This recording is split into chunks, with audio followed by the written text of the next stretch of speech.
11वें episode में हम director सुंजा को देखते हैं जो कि योनवू को डांट रही होती है कि तुमने ये स्टेज पर क्या बोल दिया। मैंने तुम्हारे ऊपर इतना भरोसा किया था लेकिन तुमने फिर से सब कुछ गड़बड़ कर दी। वहीं दूसरी तरफ किम योनवू को डायरेक्टर सुंजा से बचाने की कोशिश कर रही होती है और वो डायरेक्टर सुंजा को बताती है कि वाइल्ड एनिमल्स की इसी स्टेज वीडियो को बहुत बार सर्च किया गया है और ये टॉप ट्रेंडिंग में है, जिसे देखकर डायरेक्टर सुंजा बहुत खुश होती है। और उसके बाद वो योनवू कहती है कि मुझे माफ कर दो, मुझे नहीं पता था कि तुम इतने ट्रेंडिंग में चल रही हो।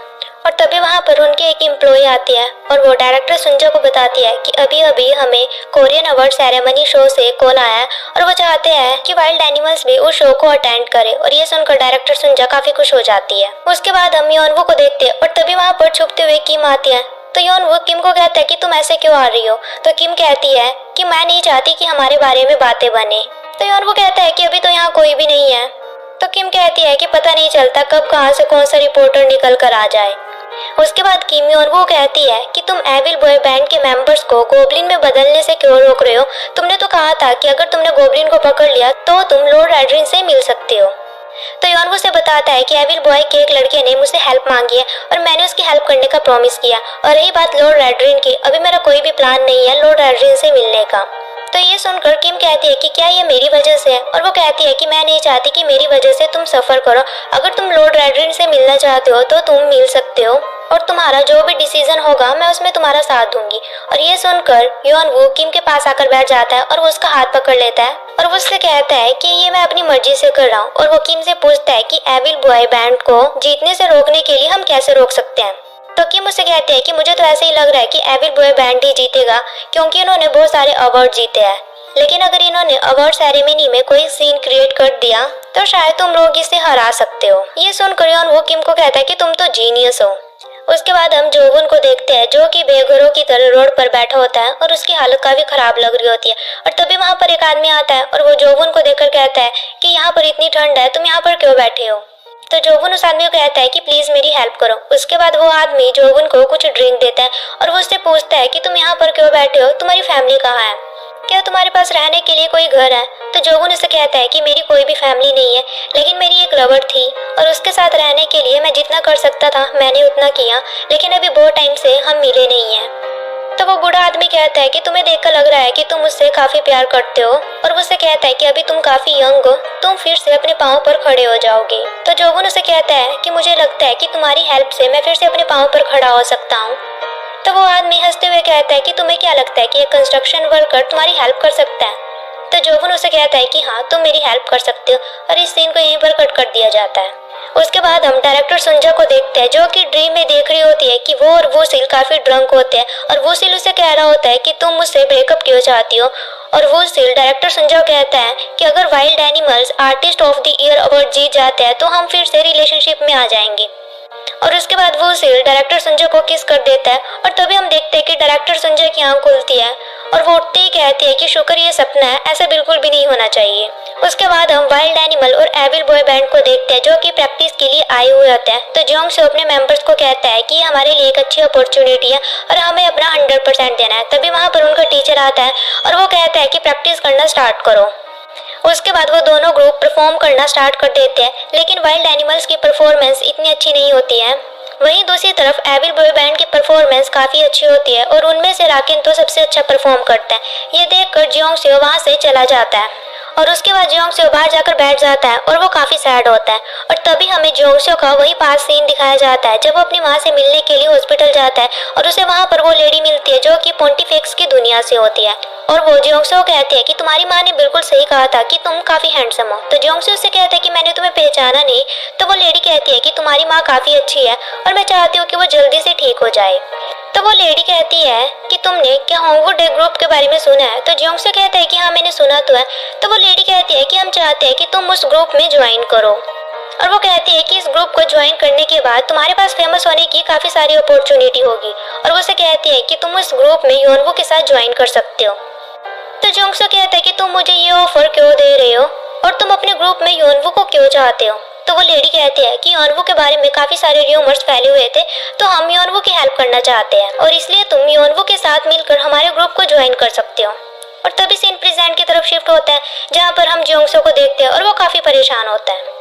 उसके बाद हम किम योन वूड सागमजई को देखते हैं जो कि एविल बॉय बैंड के बारे में बात कर रहे होते हैं।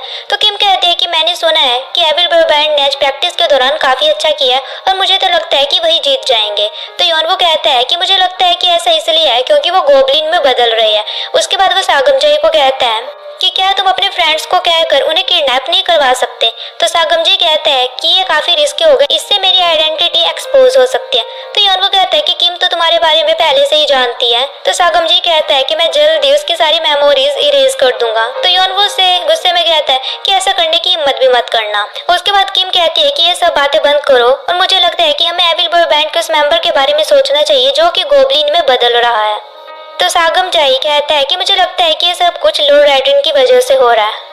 उसके बाद योनवू और सागमजाई में बहस होने लगती है और योनवू सागमजाई को कहता है कि लॉर्ड राइडन के बारे में कुछ भी मत कहो, मैं ये सब कुछ खुद ही पता कर लूंगा और मुझे नहीं लगता कि लॉर्ड राइडन की वजह से कुछ हो रहा है। और वो दोनों एक दूसरे को गुस्से में देखने लगते हैं। उसके बाद हम किम को देखते हैं जो कि काफी परेशान लग रही होती है। तभी वहाँ पर सागमजाई आता है और वो उससे कहता है कि तुम काफी थकी हुई लग रही हो। और वो किम को कहता है कि तुम रैमबेरी के साथ इतना भी कनेक्ट मत हो कि उसकी वजह से तुम्हारी लाइफ इफेक्ट होने लगे। और ऐसा बोलकर वो वहाँ से चला जाता है। उसके बाद हम एविल बॉय बैंड को देखते हैं और तभी वहाँ पर योनवू आता है और योनवू उन सभी को कहता है कि मुझे पता है कि तुम सभी गोबलिन में बदल रहे हो। और वो उनसे पूछता है कि मुझे बताओ कि तुम्हारी आत्माओं को किसने खरीदा है। लेकिन राकेन उसकी बात को इग्नोर कर देता है। उसके बाद योनवू अपनी पावर का यूज करने लगता है और वो कहता है कि तुम्हें क्या लगता है कि मैं जोक कर रहा हूँ। उसके बाद वो राकेन को कहता है कि एक बार अपने पेरेंट्स के बारे में सोचो, जब उन्हें पता चलेगा कि उनके बच्चे गोबलिन में बदल रहे हैं तो उन्हें कैसा लगेगा। तो राकेन कहता है कि मेरे कोई भी पेरेंट्स नहीं है। उसके बाद योनवू राकेन के ऊपर अपनी पावर का यूज करने के लिए बढ़ता है लेकिन बाकी के मेंबर योनवू को पकड़ लेते हैं। और तभी वहाँ पर वाइल्ड एनिमल के मेंबर्स भी आ जाते हैं और योनवू उन सभी को कहता है कि जल्दी से राकेन को पकड़ो। उसके बाद वाइल्ड एनिमल के मेंबर राकेन को पकड़ लेते हैं और जैसे कैसे योनवू अपनी पावर का यूज राकेन के ऊपर कर देता है और तभी राकेन की मेमोरीज वापस आने लगती है। लेकिन राकेन योनवू को वहाँ से धक्का देकर चला जाता है। उसके बाद हम किम को देखते हैं और उसे पता चलता है कि योनवू को बेस्ट रूकी अवार्ड के एज अ कैंडिडेट के रूप में सिलेक्ट किया गया है। और तभी वहाँ पर योनवू आता है और वो किम को कहता है कि क्या तुम राकेन की फैमिली के बारे में पता कर सकती हो। और उसके बाद किम देखती है और वो योनवू को बताती है कि राकेन के मॉम डैड और उसका एक बड़ा भाई है। तो योनवू कहता है कि राकेन ने तो मुझे कहा कि उसके कोई पेरेंट्स नहीं है। और तभी योनवू को एविल बॉय बैंड के उसी मेंबर की बात याद आती है जो कि योनवू को बताता है कि वो अपनी मेमोरीज भूल रहे हैं। उसके बाद योनवू किम को कहता है कि शायद मुझे पता चल गया है कि एविल बॉय बैंड को कैसे रोका जा सकता है। उसके बाद हम किम और योनवू को देखते हैं जो कि एविल बॉय बैंड के उसी मेंबर से मिलने के लिए आते हैं। और योनवू उस मेंबर से पूछता है कि उस कॉन्ट्रैक्ट पर साइन करने के बाद तुम अपनी सारी मेमोरी भूल रहे हो और गोबलिन में बदल रहे हो, क्या ये सही है। तो वो लड़का कहता है कि हाँ। तो किम उस लड़के को कहते हैं कि तुम्हारी प्रोफाइल देखकर तो ऐसा लगता है कि तुम सबकी फैमिली है। तो किम उसे कहते हैं कि क्या तुमसे कभी कोई मिलने नहीं आया और उन्होंने तुमसे कहा हो कि वो तुम्हारी फैमिली है। तो वो लड़का कहता है कि शायद पास्ट में ऐसा कुछ हुआ हो लेकिन अभी मुझे कुछ भी याद नहीं है। और वो कहता है कि हमें तो ऐसा ही फील होता है कि स्टार्टिंग से ही हमारी कोई फैमिली नहीं है। तो किम कहती है कि क्या तुम उसके बारे में जानते हो जिसने कि तुमसे उस कॉन्ट्रैक्ट पर साइन करवाया। तो वो लड़का कहता है कि वो होंगवू डे ग्रुप के लोग थे। ये सुनकर योनवू काफी ज्यादा शौक हो जाता है। तभी वहाँ पर राकेन आ जाता है और वो उस लड़के का गला पकड़ लेता है और वो उसे कहता है कि क्या तुम पागल हो। और वो उस लड़के को वहाँ से लेकर चला जाता है और योनवू भी उनके पीछे चला जाता है। तो योनवू राकेन को कहता है कि तुम पॉपुलैरिटी के लिए अपनी फैमिली और अपने फ्रेंड्स को खो रहे हो और तुम गोबलिन में बदल रहे हो, क्या तुम्हें इससे कोई भी दिक्कत नहीं है। तो राकेन कहता है कि हाँ, मुझे इससे कोई भी दिक्कत नहीं है। तुम्हें नहीं पता कि पहले हमारी जिंदगी कितनी खराब हुआ करती थी, इसलिए अब तुम हमारी जिंदगी में इंटरफेयर मत करो। अगर तुम ऐसा करते हो तो मैं तुम्हारी जान ले लूंगा। और वो उस लड़के को वहाँ से लेकर चला जाता है। उसके बाद हम उस आदमी और जोबुन को देखते हैं। वो आदमी जोबुन को एक वांगमा पाइप जगह पर लेकर आता है जहाँ पर वो पहले काम किया करता था। तो जोबुन कहता है कि मुझे पता है कि तुम्हारा सब कुछ छीन लिया गया है जिसकी वजह से तुम अपने लव्ड वंस के साथ मिल भी नहीं पाते। उसके बाद जोबुन अपना चाकू निकाल कर उस आदमी को दे देता है और वो कहता है कि क्या तुम अपनी खोई हुई चीजें वापिस नहीं चाहते। और तभी हम देखते हैं कि उस आदमी की आईज रेड हो जाती है और वो अंदर चला जाता है और वो वहाँ पर किसी को मार डालता है। और इसी के साथ ही सीन को यहीं पर कट कर दिया जाता है। उसके बाद हम देखते हैं कि एविल बॉय बैंड और वाइल्ड एनिमल्स अवार्ड सेरेमनी में पहुंच जाते हैं लेकिन उन दोनों ग्रुप में से किसी को भी एक भी अवार्ड नहीं मिलता। वो सारे अवार्ड किसी और ग्रुप को ही मिल जाते हैं। ये देखकर जोंग से योनवू कहता है कि मैं वॉशरूम जा रहा हूँ और वो वहाँ से चला जाता है। और तभी योनवू उसकी चेयर पर होंगवू डे का कार्ड देखता है ये देखकर योन वो जोंगसे के पीछे चला जाता है और वो जोंगसे से पूछता है कि तुम्हें ये कार्ड कहाँ पर मिला। तो वो कहता है कि होंगवुड डे के एक मेंबर ने मुझे ये कार्ड दिया है और उसने मुझे तुम्हारे साथ इस ग्रुप को ज्वाइन करने का ऑफर दिया था। और वो कहता है कि इस ग्रुप को ज्वाइन करके हम ये अवार्ड जीत सकते थे और मेरी माँ के ठीक होने की पॉसिबिलिटीज भी बहुत ज्यादा थी। तो योनवू को लगता है कि जोंगसे ने उस ग्रुप को ज्वाइन कर लिया है और वो कहता है कि क्या तुमने मुझे भी होंगवुड डे के हाथों में सौंप दिया है। और तभी वहाँ पर होंगवुड डे के मेंबर्स आ जाते हैं, जिसे देखकर जोंगसे घबरा जाता है और वो एक मेंबर को थप्पड़ भी लगा देता है। तो योनवू कहता है कि क्या तुमने होंगवुड डे के मेंबर्स को नहीं बुलाया। तो जोंगसे कहता है कि नहीं, मैंने ऐसा कुछ भी नहीं किया, मुझे तो पता भी नहीं है कि ये कौन है। तो होंगवुड डे का एक मेंबर जोंगसे को कहता है कि तुम्हारी हिम्मत भी कैसे हुई हमारे मास्टर के बारे में पुलिस को रिपोर्ट करने की। और तभी हमें दिखाया जाता है कि जोंगसे पॉन्टिफेक्स की दुनिया की लेडी के बारे में पुलिस को रिपोर्ट कर देता है। तो योनवू जोंगसे को कहता है कि क्या तुमने उसके बारे में रिपोर्ट की थी। तो जोंगसे कहता है कि हाँ, रिपोर्ट तो मुझे करनी ही थी। एक अनजान व्यक्ति मुझे होंगवुड डे धार्मिक ग्रुप में शामिल होने के लिए कह रहा था, तो मैं ऐसे कैसे उसमें शामिल हो जाता। तो योनवू कहता है कि मैंने तो जितना सोचा था तुम तो उससे भी ज्यादा सेंसिबल हो। उसके बाद होंगवुड डे के वो मेंबर उन दोनों को कहते हैं कि अगर तुम हर्ट नहीं होना चाहते तो हमारे साथ चलो, और वो अपना चाकू भी निकाल लेते हैं। उसके बाद योनवू अपनी पावर के साथ उन सभी मेंबर्स को गिरा देता है और वो जोंगसे का हाथ पकड़कर उसे वहां से लेकर एक रूम में चला जाता है। उसके बाद जोंगसे योनवू कहता है कि वाइल्ड एनिमल्स का मेंबर होने के नाते मुझे बहुत ज्यादा बुरा लग रहा है कि हमें एक भी अवार्ड नहीं मिला है और मैं वाइल्ड एनिमल का एक अच्छा लीडर नहीं बन पाया हूँ। तो योनवू कहता है कि तुम्हारी वजह से ही आज वाइल्ड एनिमल के सभी मेंबर्स एक साथ हैं और किसी ने भी ग्रुप नहीं छोड़ा है, तो तुमसे अच्छा लीडर तो हमें मिल ही नहीं सकता। और योनवू की ये बातें सुनकर जोंगसे बहुत ज्यादा इमोशनल हो जाता है और वो रोने लगता है और वो कहता है कि तुम्हारी बातें सुनकर तो मुझे ऐसा लग रहा है कि अब मुझे अवार्ड की जरूरत ही नहीं है। और वो योनवू कहता है कि लेकिन अब हम यहाँ से निकलेंगे कैसे, मैं इतनी जल्दी नहीं मरना चाहता। तो योनवू कहता है कि मैं तुम्हें इतनी आसानी से मरने भी नहीं दूंगा। उसके बाद वो दोनों सुनते हैं कि स्टेज पर वाइल्ड एनिमल्स को पुकार रहे होते हैं और उसके बाद वो दोनों वापस जाते हैं। तो उन्हें पता चलता है कि discovery of the year award wild animals को मिलता है और ये देखकर वो सभी बहुत ज्यादा खुश हो जाते हैं। उसके बाद वाइल्ड एनिमल स्टेज पर अवार्ड लेने के लिए जाते हैं। तो जोंगसे अपने सभी फैंस को कहता है कि मुझे तो यकीन ही नहीं हो रहा है कि हमें आज अवार्ड मिला है। और वो कहता है कि ये हमारा पहला अवार्ड है, लेकिन मुझे तो लगा था कि आज हम यहाँ से खाली हाथ जाएंगे और मुझे तो ये एक मिरेकल की जैसे लग रहा है। तो योनवू कहता है कि ये मिरेकल नहीं है, ये सब कुछ तुम्हारे हार्डवर्क की वजह से हुआ। और तभी स्टेज पर जोंगसे की प्रैक्टिस वीडियो दिखाई जाती है, जिसे देखकर जोंगसे बहुत ज्यादा इमोशनल हो जाता है। और तभी जोंगसे के पास उसकी मॉम का मैसेज आता है और उसकी मॉम उससे कहती है कि मुझे तुम्हारे ऊपर बहुत ज्यादा प्राउड फील हो रहा है। उसके बाद हम वाइल्ड एनिमल्स और एविल बॉय बैंड को देखते हैं। तो योनवू सभी लोगों को चीयर अप करने के लिए कहता है और वो उसमें एविल बॉय बैंड को भी शामिल होने के लिए कहता है। और उसके बाद एविल बॉय बैंड भी योनवू के साथ चीयर अप करने लगता है। तभी योनवू अपनी पावर का यूज करता है और उसकी पावर से एविल बॉय बैंड के सभी मेंबर्स की मेमोरीज बैक आने लगती है। और तभी राकेन योनवू को वहां से लेकर साइड में आता है और वो योनवू कहता है कि मैंने तुमसे कहा था कि हमारी लाइफ में इंटरफेयर मत करो। तो योनवू कहता है कि क्या तुम्हें बिल्कुल भी रिग्रेट नहीं है। और तभी राकेन देखता है कि वो गोब्लिन में बदलने लगता है और वो योनवू कहता है कि हाँ, मुझे बिल्कुल भी रिग्रेट नहीं है। उसके बाद एविल बॉय बैंड वापस सेरेमनी में जाने लगते हैं। तो योनवू ने रोककर कहता है कि एक बार उस तरफ देखो। तभी वो सभी देखते हैं कि वहाँ पर उनकी फैमिली वाले आए हुए होते हैं, जिसे देखकर राकेन बहुत ज्यादा इमोशनल हो जाता है और वो रोने लगता है। और बाकी के एविल बॉय बैंड के मेंबर्स भी काफी ज्यादा इमोशनल हो जाते हैं, लेकिन राकेन उन सभी मेंबर्स को वहाँ से लेकर चला जाता है।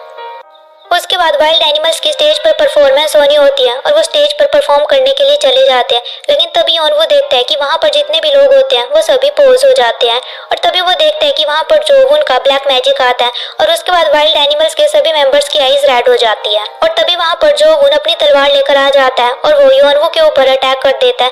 लेकिन तभी वहाँ पर किम आ जाती है और वो योनवू को वहाँ से लेकर भाग जाती है। उसके बाद योनवू किम को कहता है कि तुम्हें यहाँ से चले जाना चाहिए, अगर तुम मेरे साथ होगी तो वो तुम्हें भी हर्ट कर सकता है। मैं तुमसे प्रॉमिस करता हूँ कि मैं वापस जरूर आऊंगा। उसके बाद योनवू वहाँ से चला जाता है, लेकिन वो देखता है कि बिल्डिंग के सारी खिड़कियां दरवाजे बंद होते हैं। और तभी वहाँ पर जोवुन आ जाता है और वो फिर से योनवू के ऊपर अटैक करना स्टार्ट कर देता है। योनवू अपनी पूरी पावर्स के साथ उसके साथ लड़ने की कोशिश करता है, लेकिन योनवू की पावर जोवुन के सामने कुछ भी नहीं होती और जोवुन अपनी तलवार से योनवू के ऊपर अटैक कर देता है और योनवू बेहोश होकर नीचे गिर जाता है। और तभी हम देखते हैं कि स्टेज पर अनाउंस कर रहे होते हैं कि बेस्ट रॉकी अवार्ड योनवू को मिलता है, लेकिन योनवू तो बेहोश पड़ा होता है और उसके सिर से बहुत सारा खून बहने लगता है। उसके बाद सीन शिफ्ट होता है और हम देखते हैं कि रैम्ब्रेरी वापस अपनी दुनिया में चला जाता है और उसके हाथ पैर बंधे हुए होते हैं और उसके सामने वही लड़की तलवार लेकर खड़ी होती है जिसे कि हमने फर्स्ट एपिसोड में देखा था। और वो लड़की रैम्ब्रेरी को कहती है कि हमारी दुनिया को तहस नहस करने के लिए तुम्हें सजा तो जरूर मिलेगी। तो रैम्ब्रेरी उसे कहता है कि क्या तुमने मुझे नहीं पहचाना, मैं रैम्ब्रेरी हूँ। तो लड़की कहती है कि तुम मुझे फिर से बेवकूफ़ नहीं बना सकते।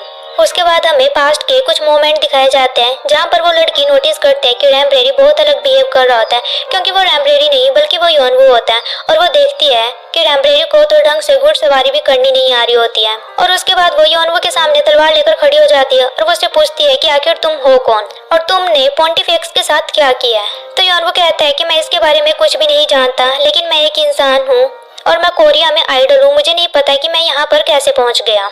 उसके बाद सीन प्रेजेंट की तरफ शिफ्ट होता है जहाँ पर रैम्ब्रेरी खुद से ही कहता है कि आखिर योनवू ने यहाँ पर क्या किया है जो यहाँ पर इतना तहस नहस हो गया। और उसके बाद वो लड़की योनवू कहती है कि इस कंट्री को बर्बाद करने की तुम्हें सजा तो जरूर मिलेगी। और उसके बाद वो रैम्ब्रेरी के ऊपर अटैक करती है, लेकिन रैम्ब्रेरी अपनी पावर से प्रोटेक्टिव शील्ड बना देता है और वो उस लड़की की तलवार नीचे गिरा देता है। ये देखकर उस लड़की को यकीन हो जाता है कि ये सच में पॉन्टिफेक्स है। उसके बाद रैम्ब्रेरी उस लड़की से यहाँ के लोगों के बारे में पूछता है, तो वो लड़की कहती है कि समय बहुत कम था इसलिए हम सभी लोगों को बचा नहीं पाए। ये सुनकर रैम्ब्रेरी काफी सैड हो जाता है और वो उस लड़की को कहता है कि चलो वापस चलकर देखते हैं कि हम क्या कर सकते हैं। उसके बाद सीन इंसानों की दुनिया की तरफ शिफ्ट होता है जहाँ पर हम असली योनवू को देखते हैं जो कि रैम्ब्रेरी की जगह पर बेहोश हुआ पड़ा होता है। तभी वहाँ पर किम आती है और किम योनवू को देखकर बहुत ज्यादा घबरा जाती है और वो रोने लगती है।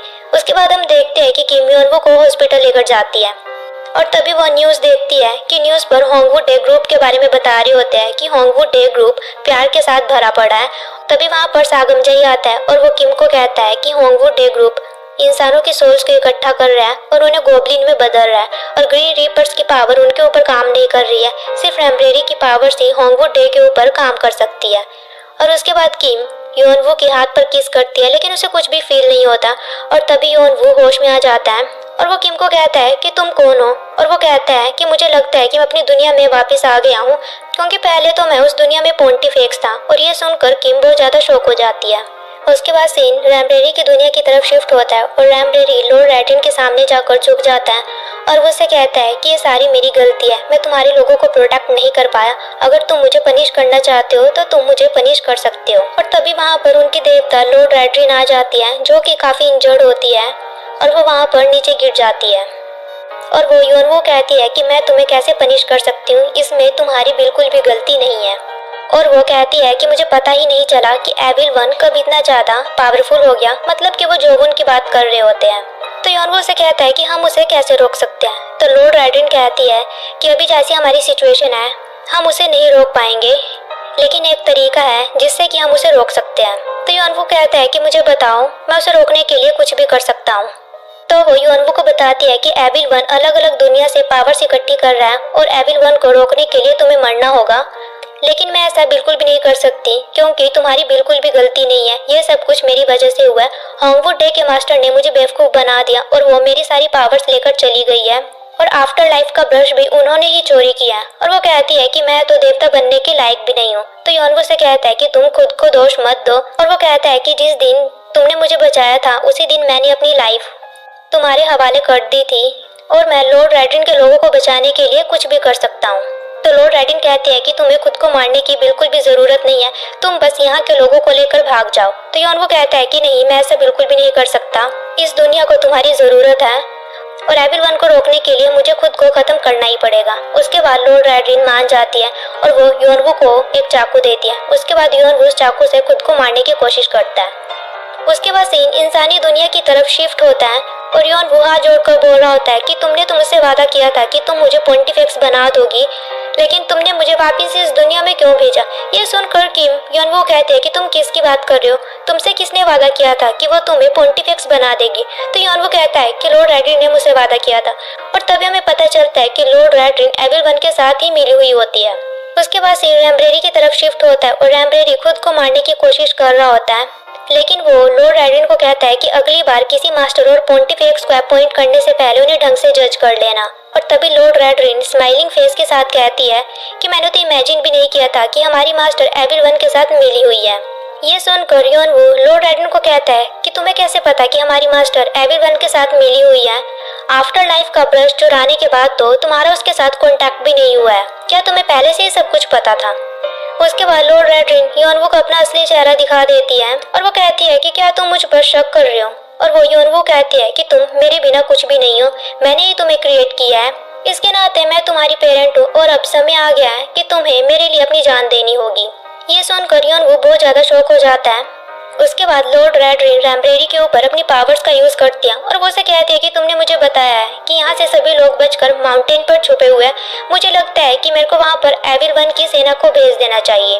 तो रैम्ब्रेरी लॉर्ड रेडरिन को कहता है कि तुम ऐसा मत करो, उन लोगों ने तो तुम्हारा कुछ भी नहीं बिगाड़ा है। तो लॉर्ड रेडरिन योनवू कहती है कि अगर तुम उन लोगों की जान बचाना चाहते हो तो तुम्हें खुद की जान लेनी होगी, और अगर तुम ऐसा नहीं करते तो मुझे ही तुम्हारी जान लेनी होगी। उसके बाद हम किम को देखते हैं और वो सागमजाई को कहती है कि इसका मतलब है कि ये सब कुछ लॉर्ड रेडरिन ने किया है और हमें उसे रोकना पड़ेगा।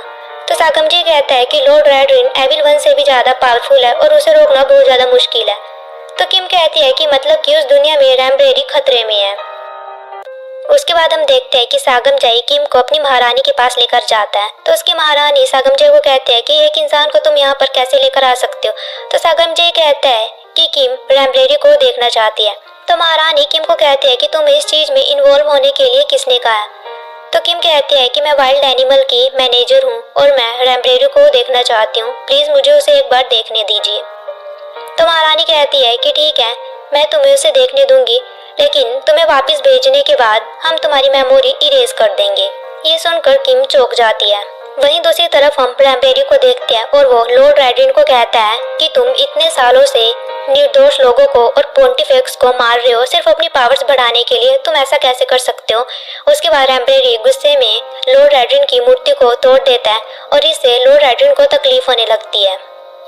और उसके बाद रैम्ब्रेरी गुस्से में वहाँ पर तोड़ फोड़ करने लगता है और उसके बाद वो अपनी पावर्स लेकर लॉर्ड रेडरिन की तरफ बढ़ने लगता है, लेकिन लॉर्ड रेडरिन घबरा जाती है और वो वहाँ से भाग जाती है। उसके बाद रैम्ब्रेरी बहुत ज्यादा सैड हो जाता है और वो जोर जोर से रोने लगता है। वहीं दूसरी तरफ हम देखते हैं कि आफ्टर लाइफ की महारानी पोंटिफेक्स की दुनिया का दरवाजा ओपन कर देती है और उसके बाद किम पोंटिफेक्स की दुनिया में चली जाती है और वो इस तरह से रैम्ब्रेरी को रोते हुए देखकर बहुत ज्यादा सैड हो जाती है और वो रैम्ब्रेरी को कंफर्ट करने की कोशिश करती है और रैम्ब्रेरी के साथ साथ किम भी रोने लगती है और इसी के साथ 11वां एपिसोड खत्म हो जाता है। सो गाइस, अगर आपको मेरी एक्सप्लेनेशन पसंद आई हो तो चैनल को सब्सक्राइब करिए और बेल नोटिफिकेशन तो जरूर ऑन करिए ताकि मेरे चैनल से जुड़ी आपको हर एक अपडेट मिलती रहे। सो गाइस, मिलते हैं इसके नेक्स्ट पार्ट के साथ। Till then take care, bye bye.